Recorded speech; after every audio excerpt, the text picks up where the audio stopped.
对于我国在珠海航展上亮相的鹰击21高超音速反舰导弹，有印媒认为这将会对美国的海军造成严重威胁。来看详细情况。Hello， 各位老铁，大家好，欢迎收看本期迷彩虎，我是虎妞。对付美军的航母编队，我军之前主要是依靠东风系列的高超音速导弹，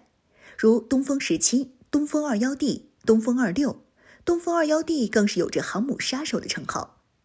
然而在今年，我国又亮相了一款海基高超音速导弹，它通过搭载在我国最先进的055大驱上发射。尽管关于055发射导弹的具体型号官方并没有公布，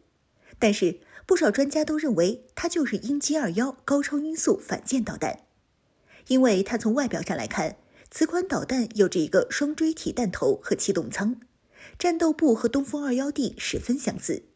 因此它的速度也能够达到10马赫，而航程能够达到1000至1500公里之间。对于这样一款海基高超音速反舰导弹，在前不久刚刚结束的珠海航展上又出现了新的型号，这次的新型号还是空基版本。从网上放出的照片来看，这款空基的高超音速导弹是通过外挂的方式实现搭载，一架轰 6K 能挂载2枚这样的导弹，而海基版本的鹰击21就能达到1000至1500公里的射程。空基版的鹰击21射程只会更加远，说不定能够达到2000公里的射程，再配合上轰 6K 的航程，完全能够实现防区外作战，对美国海军造成巨大的威胁。当前美国海军主要依靠宙斯盾系统来进行防空拦截，而宙斯盾系统有着3层防护网，最关键的相控阵雷达系统有着4面，高达4000多个单元，使得它的探测能力十分强大。当敌方导弹和战机进入到宙斯盾系统的第1层防护网时，宙斯盾系统就会在150至200公里的范围内发射标准3和标准2导弹进行拦截，其中标准3可以达到 8.6 至13马赫的速度，而标准2可以达到 2.8 马赫的速度。如果说发起袭击的战机和导弹成功突破了宙斯盾系统的第1层防御，那么第2层防御就会在70公里的范围内发射一款叫做海麻雀的导弹进行拦截。海麻雀作为一款半主动雷达导引导弹，速度可达3马赫，并且系统架构简单，可以很轻松地搭载到各类军舰中。不过在现在已经逐渐被美军 RAM-162 改进型海麻雀导弹取代。新的改进型海麻雀导弹在速度方面更快，能够达到4马赫，采用中段数据链路制导和末端半主动雷达制导，让拦截精度更高。如果这次拦截依旧失效的话，那战机和导弹进入到9公里范围内时，就来到了宙斯盾系统的第3层防御。在这时，宙斯盾会发射拉姆导弹进行拦截，这种导弹的速度能够达到2马赫，最多能够装载21枚，具备发射后不管的功能，